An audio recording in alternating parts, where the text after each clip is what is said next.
I mean, I have a tremendous love and respect for actors, so I don't look for types so much, and I don't think about them when we're writing. I think about the characters. And I know that if we write a well-written, fleshed out, and multidimensional character, then a good actor is going to be able to inhabit that character. So we didn't have people in mind. When it came to casting, when the script was all done, you know, we were looking for great people, there's no question. And each of the stars came to us in a different path. It was really interesting how it happened.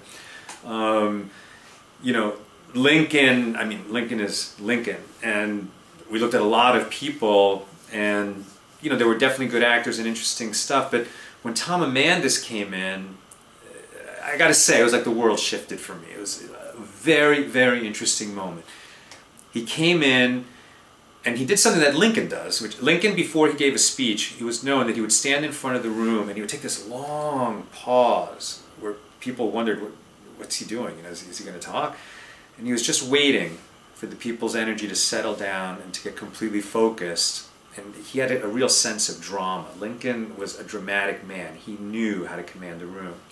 When Tom walked in, unlike all the other actors who'd come in, said a hello, shared a little anecdote, and then waited for me to tell them what to do, Tom pulled up a chair, sat down, took that pause, and then asked me, so why are you making a Lincoln movie? Completely turned the cards around, and I was a little taken aback, and my answer, well, and I wasn't prepared to answer questions. I hadn't thought about, you know, answering actors' questions that day. But what came out of my mouth is what I felt, which is, why wouldn't I make a Lincoln movie? There hasn't been one in decades. He's the most interesting, contradictory, you know, enigmatic, special man that there could be. This movie needs to exist.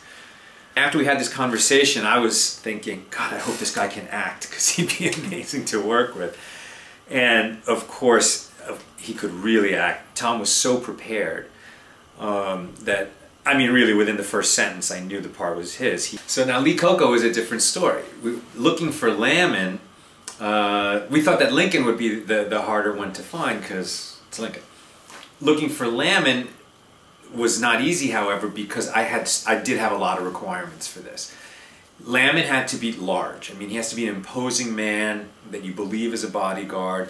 Lamon himself was almost as tall as Lincoln. So at a time when the average man was 5'4", Lincoln was 6'4", and Lamon was about 6'2". They were like the twin towers. So there has to be a kind of physical imposingness. This is the thing. Lamon was an impresario. He was a larger-than-life personality. He was the type of guy that won a racehorse in a poker game, but there was no horse race, so he created a county fair and carnival just so that there could be a horse race, so he could race his horse and then he could, you know, make a little money that way. I mean, he was just a guy who thought big and spoke big. He was a larger-than-life personality, like Lincoln. That's one of the reasons they were such friends. So there had to be this kind of bigness, this big personality, a little bit of a theatrical personality. And he was going to have to be able to sing and ideally play the banjo. I mean, the banjo was negotiable because I was just asking too much. But he had to have all these other qualities and a kind of a warmth and a charm and be able to pull that off with this. See, Lamon was a little bit goofy. I don't know how to put it any other way. He was a little bit goofy. I think that's what Lincoln loved about him. But he was goofy in a smart way, a guy who would use, you know, pretty highfalutin language.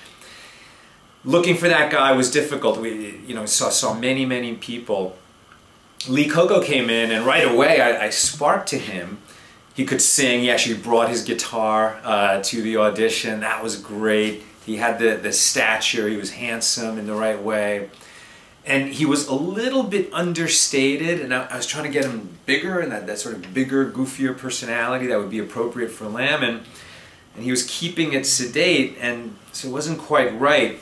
I called him back, you know, sort of the same thing, but I had this feeling about him. So I took him out to coffee, and I said, look, you've got everything, but I actually need you to be a little bit bigger.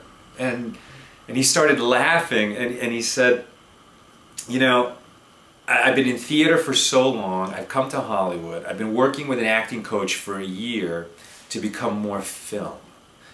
Subtler, smaller. Now you're telling me you want me to go back to my theater roots? I was like, yes, yes, that's what I need from you. He said, of course I can do that.